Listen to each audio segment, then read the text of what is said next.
Hey, what's going on, everybody? That's the part they edit out. You won't get that later on. Yeah.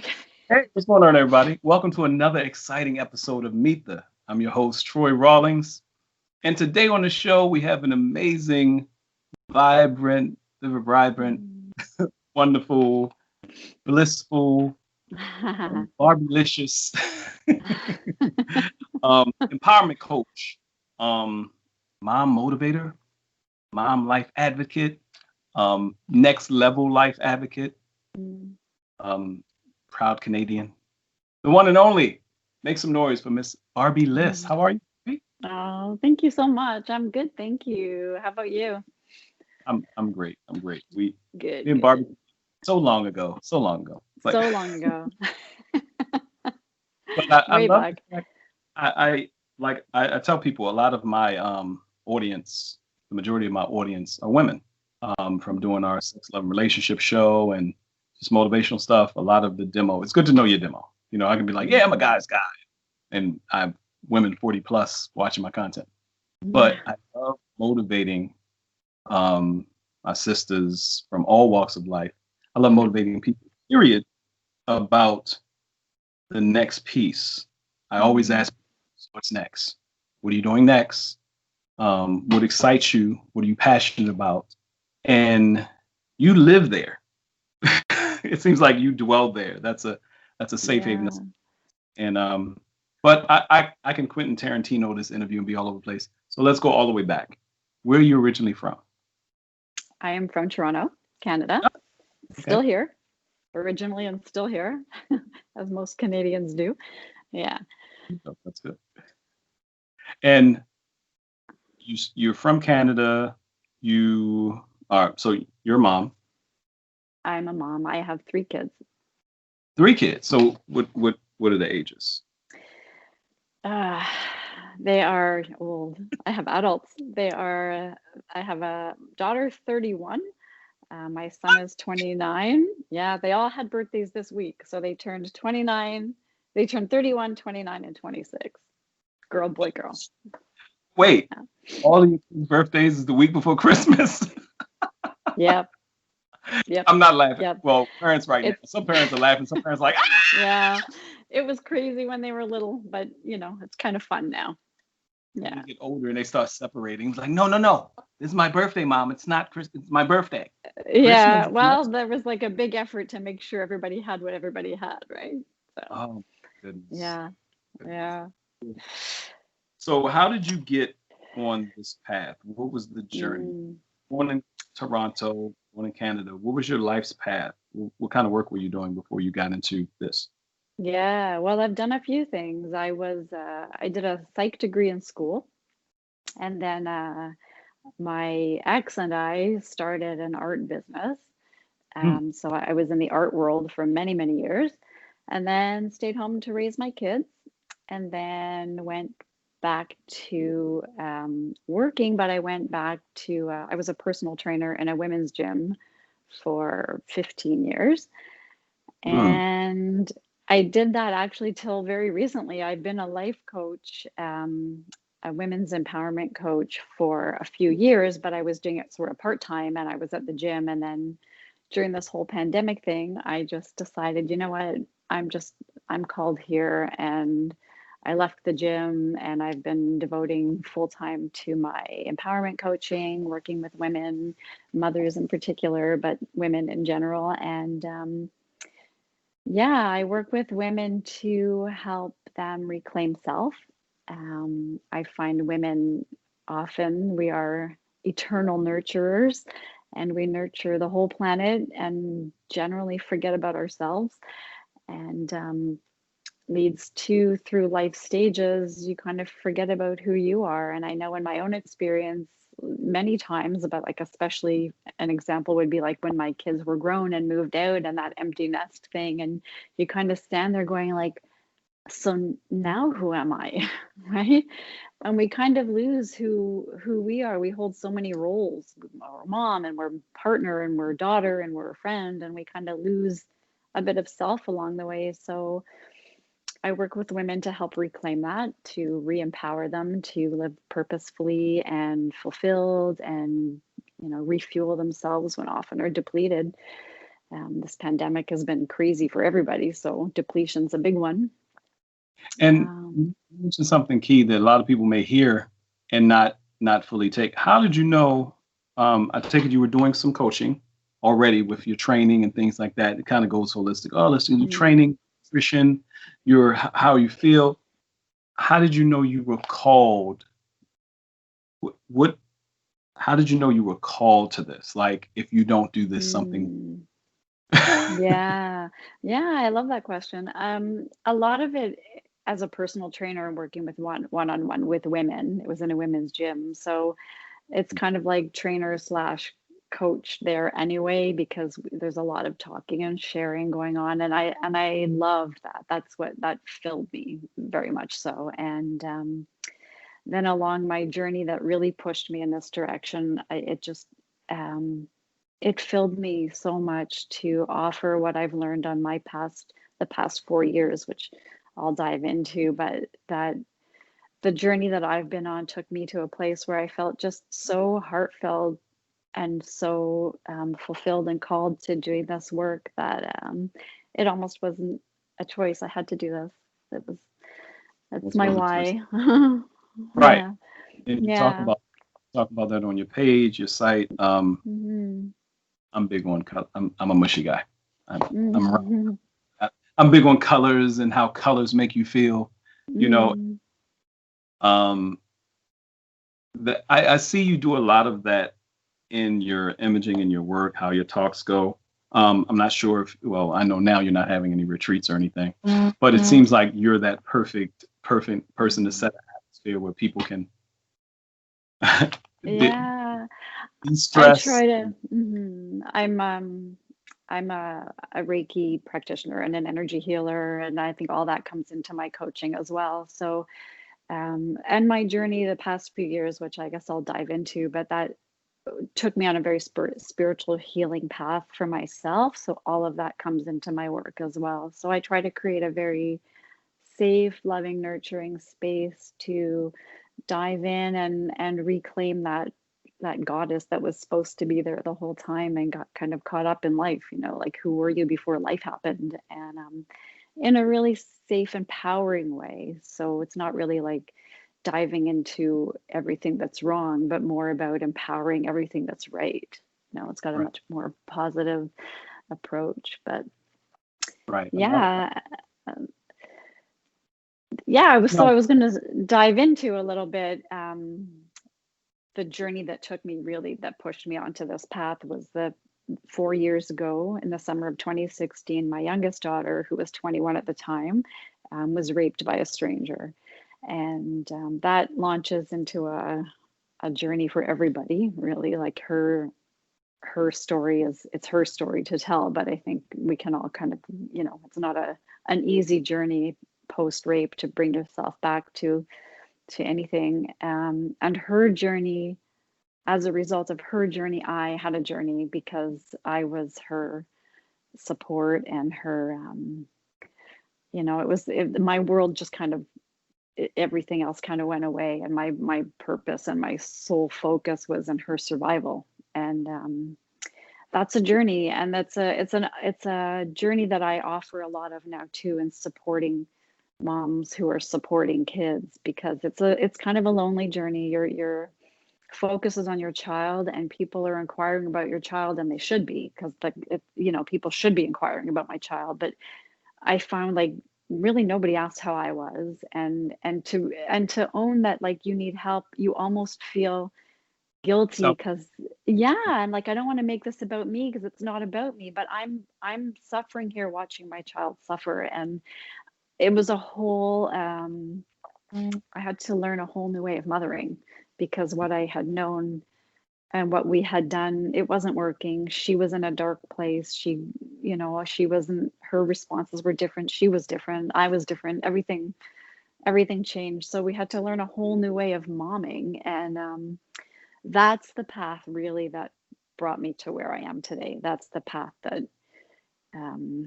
I did seek guidance, and I did grow spiritually, and that brings you on a path of questioning our culture and our society, and how are we living in a world that offers this, and patriarchal culture, and how that affects women and men, and healing that needs to be done for both. My focus really right now is with women, but like men are damaged by it as well. And that journey and education and work that I did to heal myself was really what launched me into offering it forward from there.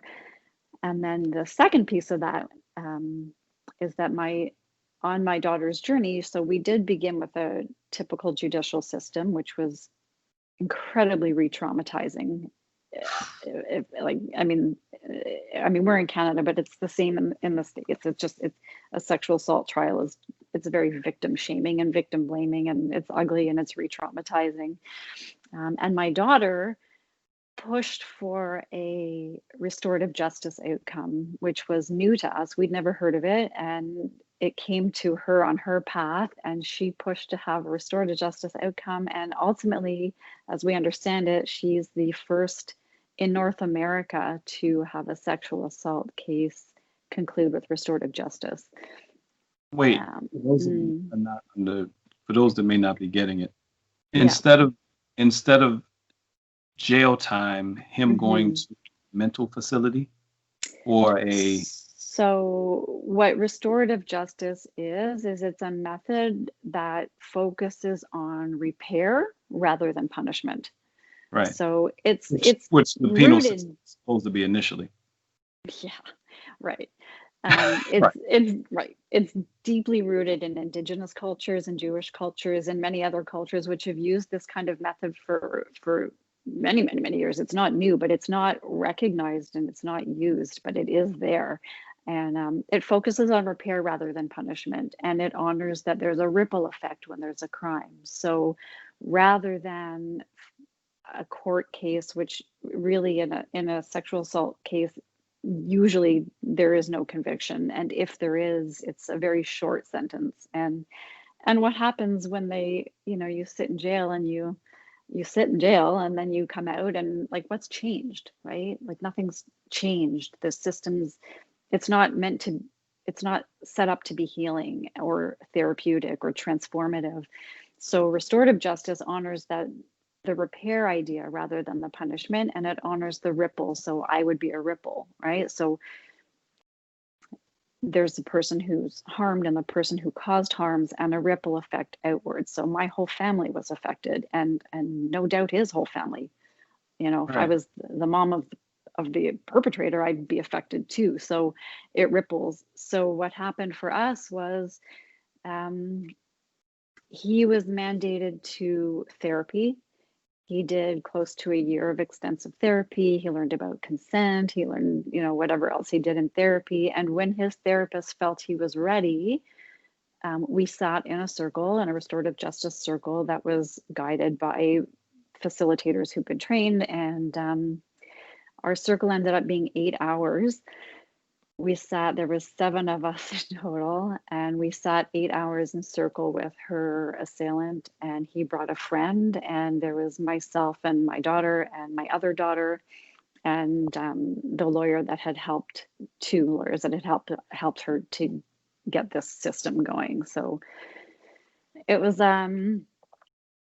you go around the circle, and there's like a talking piece. So the only one talking is the one with the piece. So you go one by one around the circle, and we really circled it 3 times in 8 hours. And he was the last one to speak. But what you get with restorative justice with this kind of thing is you receive accountability, and you receive remorse, and you receive empathy, and you have an opportunity to voice, for myself, things that were like locked in there for 3 years. For my daughter, questions that she had so much that was in her, for to get it out and to look him in the eye and to ask him, like, how could you?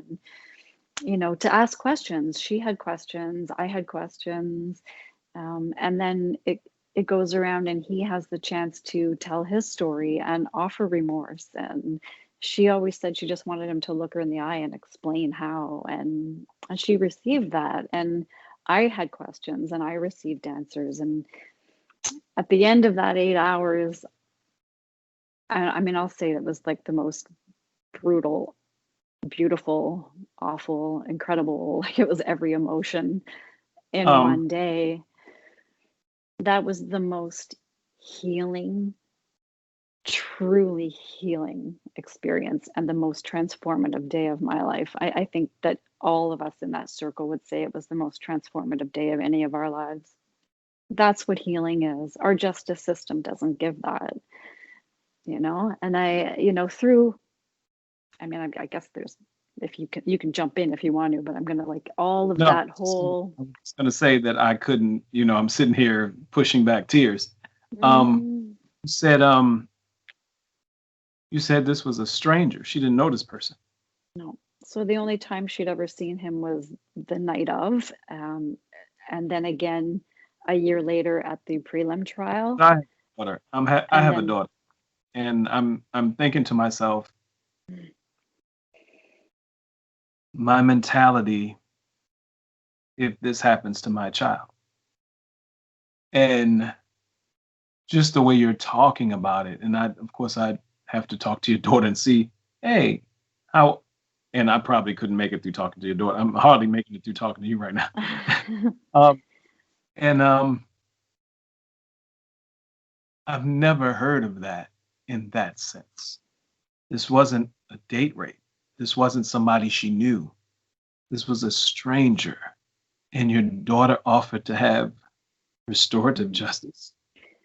so I mean, this is, I guess we both learned along the journey. And then when I say that the past 4 years have been transformative for me, like I'm not the same person I was 4 years ago at all. My beliefs, my being, like everything about me has shifted because of that. And what you really, people would say to me, like, weren't you angry? Weren't you? Well, and I said this in our circle too, like when I said, was I angry with my first, I said to him, I wasn't angry. And then I thought, no, that's not true. I was angry, but I didn't have time to think about that I was angry with him because my daughter was struggling to survive. So that's Right. really all that I was focused on. And along our healing journey, I couldn't give him much thought.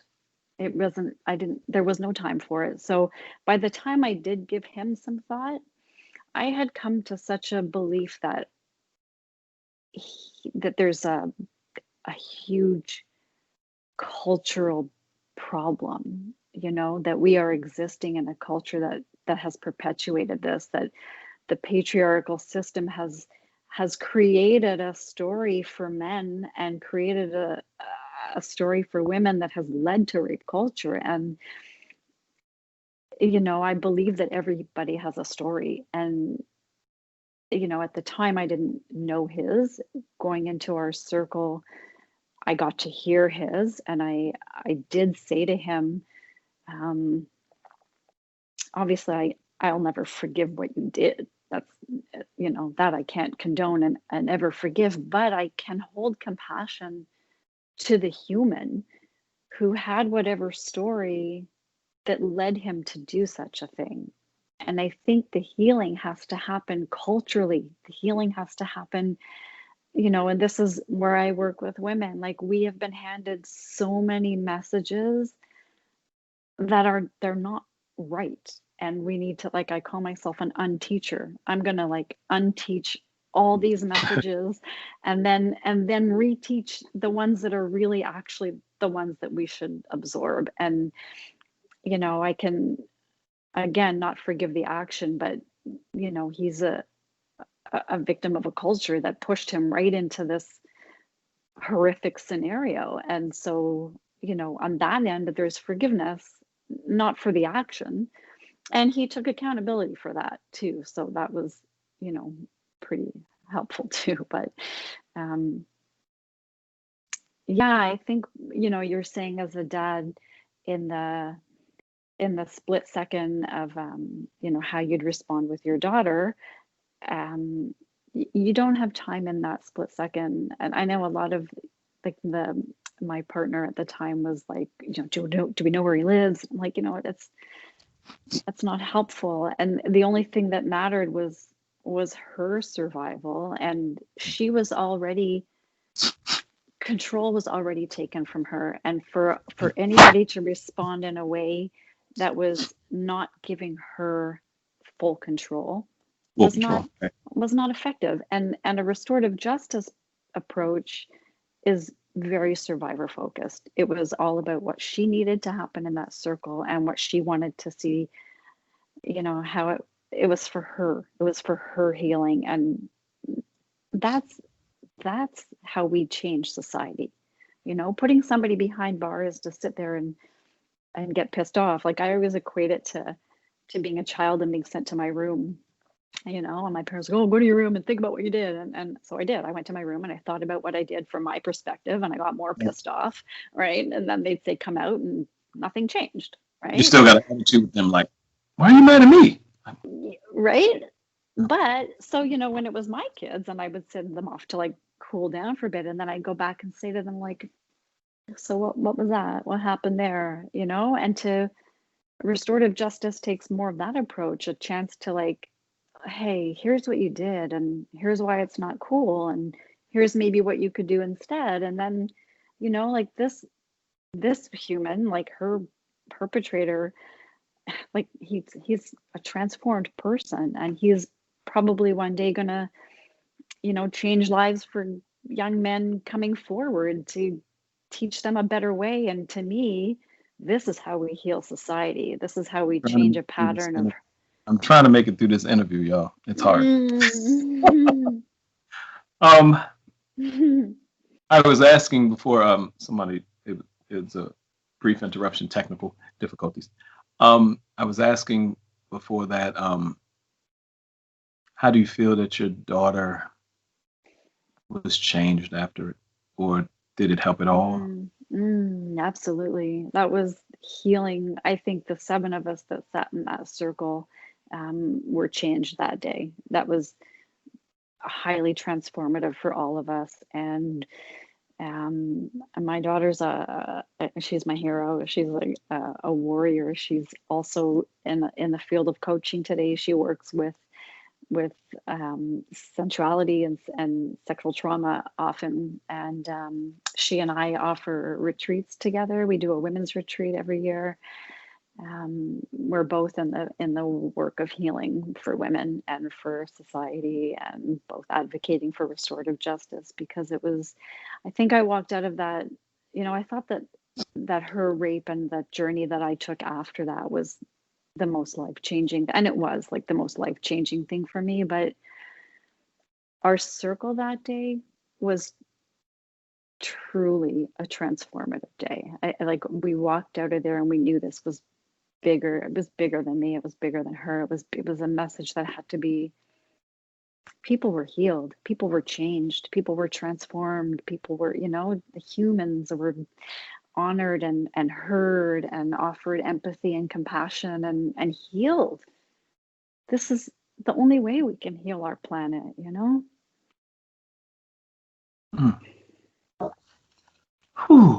Who's that? This is where you breaks. It's like, we're gonna take a commercial. I'm gonna get a commercial. So, and how long ago was the restorative justice circle? Our circle was a year ago in September.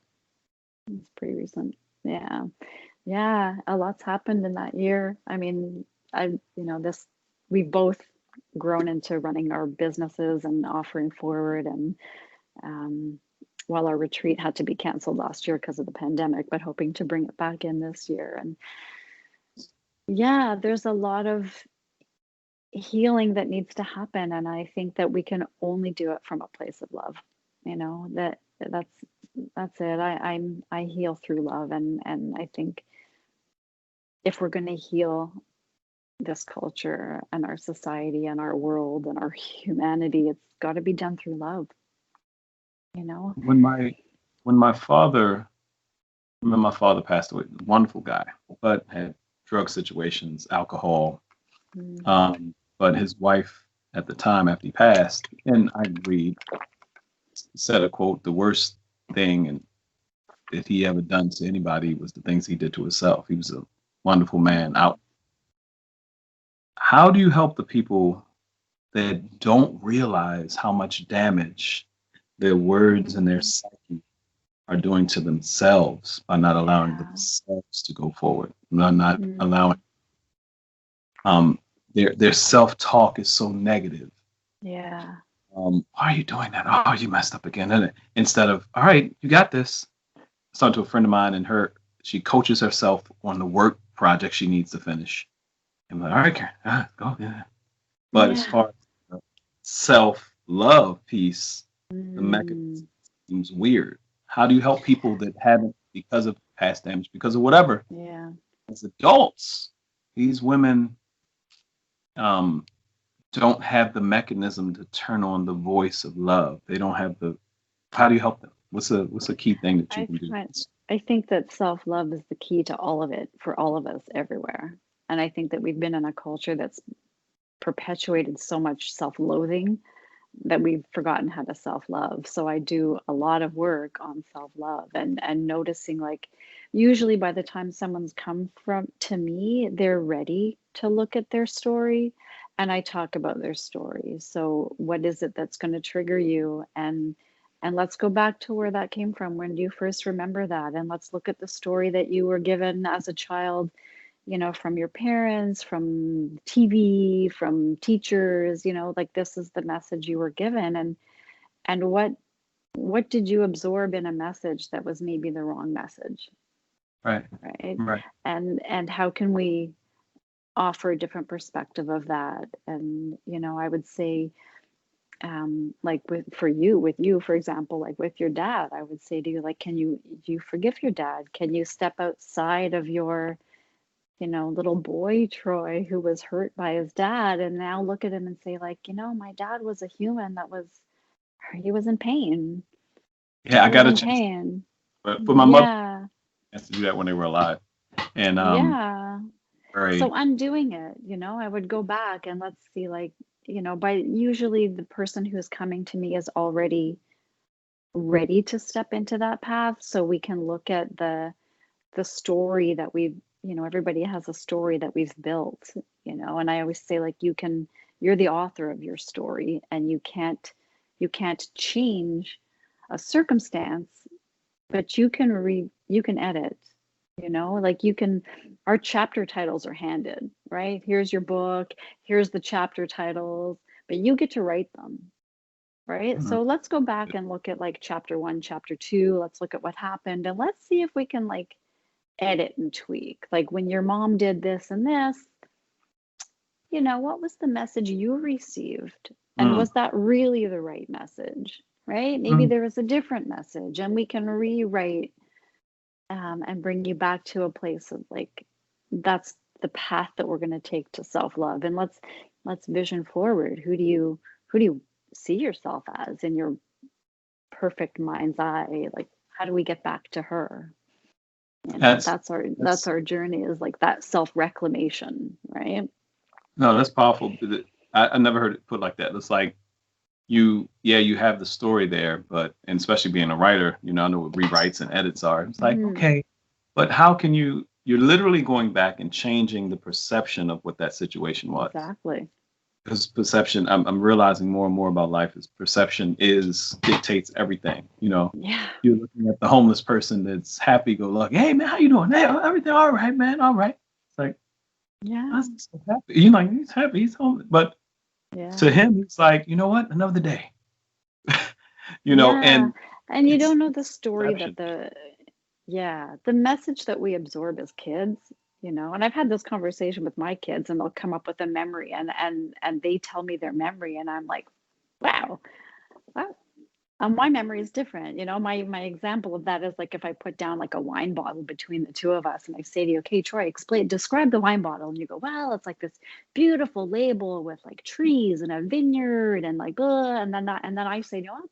No, it's just like words. It's a bunch of words, because I'm getting the other side of the bottle, right? The truth is, there's a wine bottle, but we're both seeing it completely different. So our perspective of that wine bottle, it's the same wine bottle, but our perspective's different. So you could be the little kid who went in the kitchen to ask your mom a question and she was like crazy busy and she like shooed you out of the kitchen and she thought nothing of it. She was busy and you took it to mean my mom doesn't want me here. Then the next day something else happens and you start building this story that may or may Mm, not be true, mm. right? So let's go back. Let's go back and look at the messages that you absorbed that built this whole foundation of a story that it may not have been the actual story. It might have been something else and you perceived it that way. I So tell you guys all the time, if you see me writing, you should be writing. Yeah, go back and look at the story from a different perspective. And that's yeah. why it's good to therapy. That's why it's good to have somebody that's a coach that can walk Mm, things, because you can go back and look. yeah. And It'll then we're burn. going to go forward. Then we're going to go forward. Then we're going to like make vision boards and we're going to say, like I say to them, how do you see future you? Where are you going to be in 5 years or 10 years? And how do you see that? And what are we going to do to get there? And that's like, I focus more on the reclamation. Our first few sessions might be like picking back, but I want to go forward. I want to like Right. vision forward and what's holding you back, right? What's holding you back? How are we going to get you there? Right?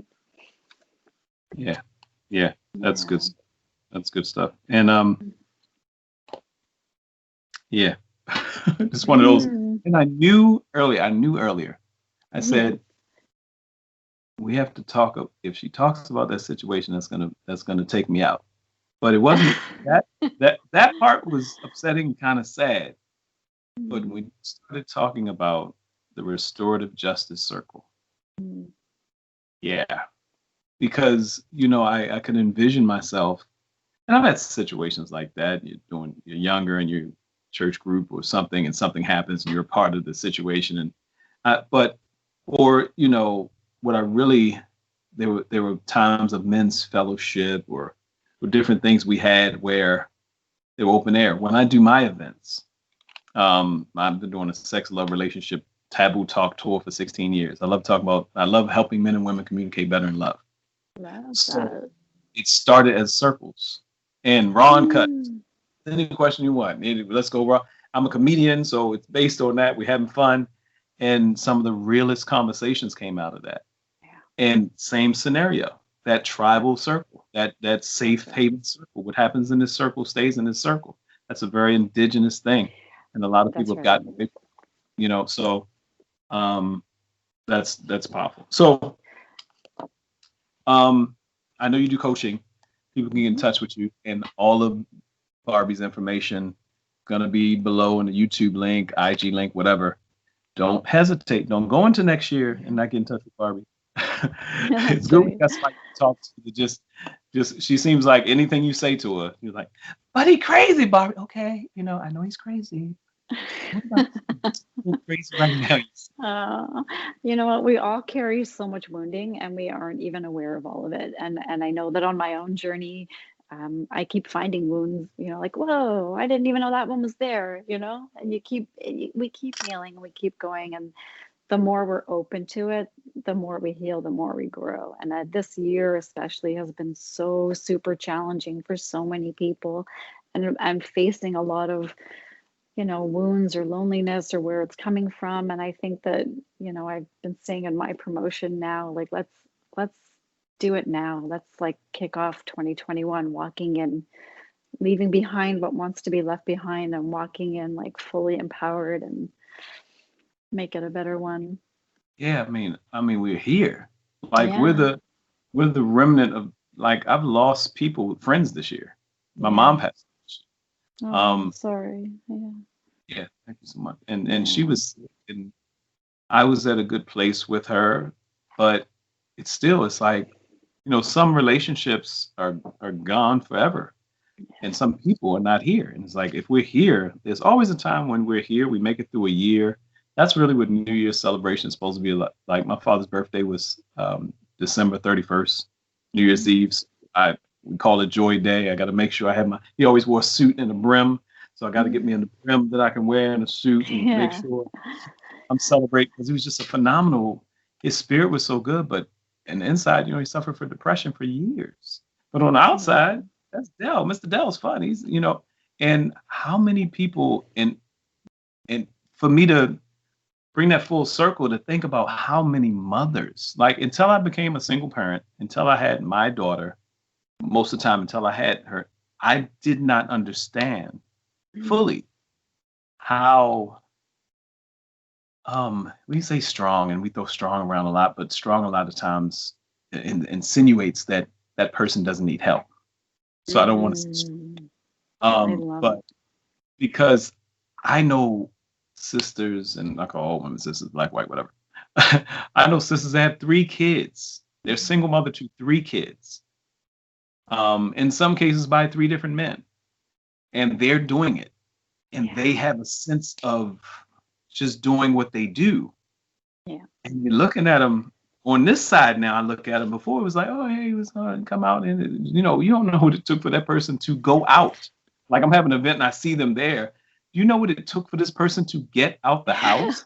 Yeah. Yeah.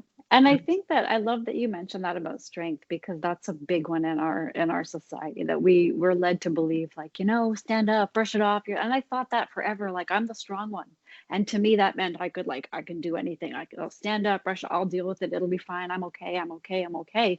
And I think when after my daughter was raped, I guess about 8 weeks in, and I'm feeling like I'm not so okay, but I'm holding my kid up, right? So it's like that mother with the car, that she holds the car up so her baby won't, right? And I'm like holding the car up, but I'm sinking. And I think it was the first time in my life that I ever reached out to a friend and said, like, I'm I'm not. not okay. I'm not okay. And that's when I went to get help. And that's when I realized, like, it's not strength to stand up and brush it under the rug. What strength is actually dealing with it, right? That takes so much strength to step into your shadow work and to like heal your wounds and rise above it. That is what strength is. So seek help. If you feel you're not okay, strength is in owning it. Strength is in dealing with it. Strength is not in pretending you're fine. And for all those moms that you see out there doing it, like sometimes we should all check in and go like, hey, are you okay? Like ask the mom, because no one asked me when I was going through that with her. Nobody said to me, how are you? Right? Right. Because you have the same, you're human. You have the same feelings. I want to kill the Yeah. world. My daughter got hurt. Yeah. I want to blow something up. He was like, Yeah. whoa, And I'm not okay. And I'm ask. watching her suffer. I'm watching my daughter struggle between wanting to survive or not. And I'm not okay watching that.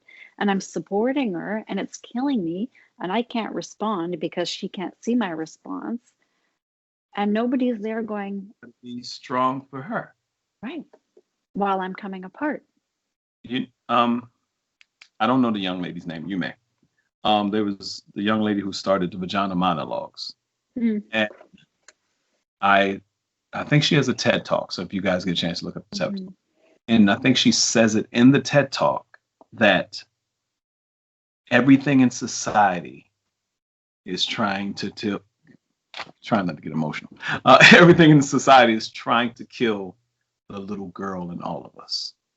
Yeah.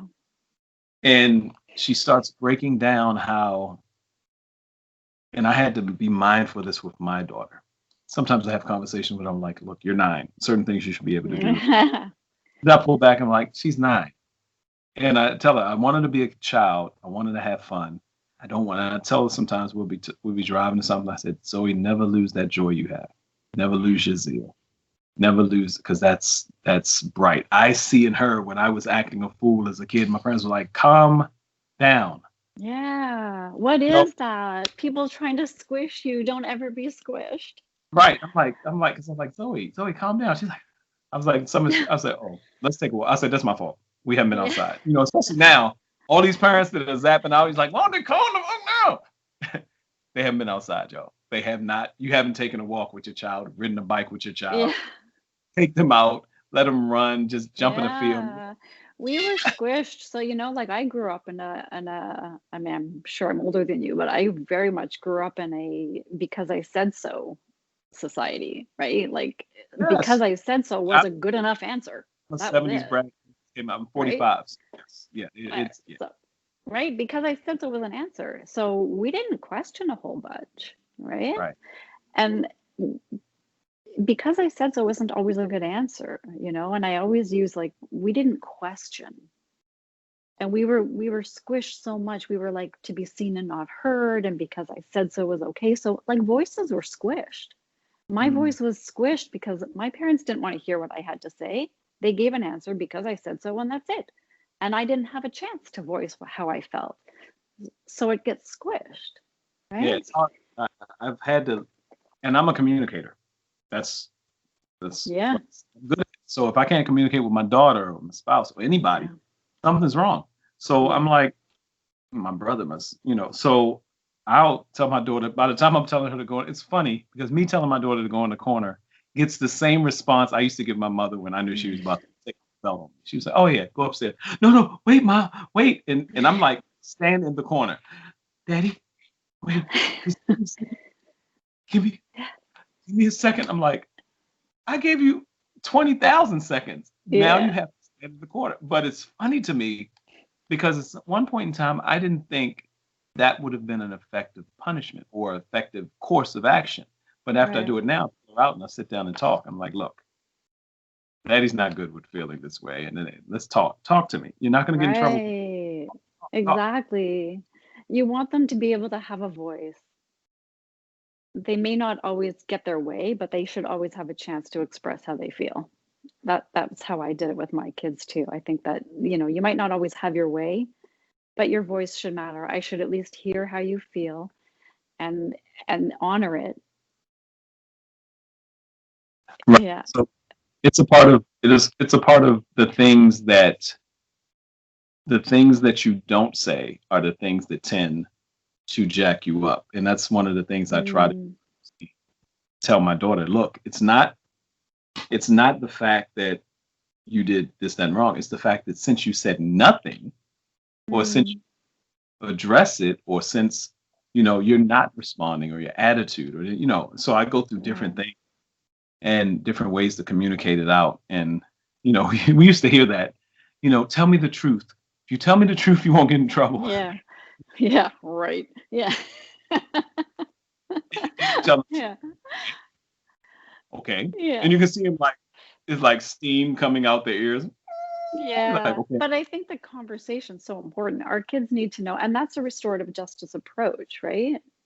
To have empathy, to have accountability, to have voice, to let them be heard, because feeling that you've been heard is mm, healing right away, right? Even if she tells you something, if your daughter says to you, like, this is why I did it, Daddy, and you're like, this is like so not okay. She feels already she's healing because she at least was heard. Right? And then you consider, okay, I hear you, doll. I hear you, and I understand that this is where you were going, but here's why it's not going to work. right. Right? That's transformative. Mm, That's transformative instead of because I said so, that's it, and then you go off and you're just pissed off. And that's when we perpetuate that cycle of hurt people instead of, being more transformative and healing. right. Amazing. Amazing, Mm. Barbie. Barbie Liss. Okay. Talk to you for I'm gonna call for my sessions. He's like, you talking to a guy? Not really. He's but he interviews me. Yeah, Barbie good. Liss. No, so how can people, and I want people, anybody who's watching this, Mhm. this is a basic step. Emailing or reaching out or following Barbie Liss on Instagram. Simple. Yeah. Saying hello. Simple. Barbie liked something on my LA Radio Now page, the radio station page. And I saw her and I was like, I don't recognize her. I went and saw what she was doing. And I was just talking to a friend last night about her developing her voice, podcast recordings, and me helping to produce that. And some of the things she mentioned was about spirituality and women. She wants women to feel comfortable in their own skin, and she's into guns and she likes this. And I don't want people to feel judged if they're just getting into what they're into. And I was like, you got a lot of good stuff here. And I'm listening to her and I'm like, I know it's good 'cause I'm getting chills talking about it, but I'm listening to her. So when I saw what you were doing, I was like, oh, this is kind of in line with what Mhm. I'm saying. So I don't believe in coincidence. So if you have something like this, your resource, you're watching this, and you know you're holding all this stuff on you. You know, when you look up, you feel lonely because you've cleared the way.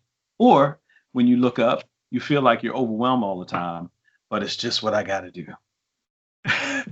You know, hit up, hit up Barbie, hit up Barbie, say, hey, I saw the interview. I thought it was great. And I'm hurting, whatever's going to be, however it comes out, say it, you know what I'm saying? She's on Eastern Standard Time in Toronto, Canada, and doing some amazing stuff. Tell people how to get in touch with you. Yeah, thank you. Yeah, Instagram is always easy. It's @_Barbie Liss. I'm on Facebook as well, Barbie Liss. You can shoot me an email. It's barbie@barbieliss.com. Those are probably the easiest ways. For sure, Instagram is probably the quickest way. And yeah, I am here. I'm available. I am happy to have a conversation. If this wants to continue, or you feel like you need some guidance back to yourself, I am here. I am honored to hold space. Yeah, awesome. Thank you. Awesome. Sorry for breaking down so much.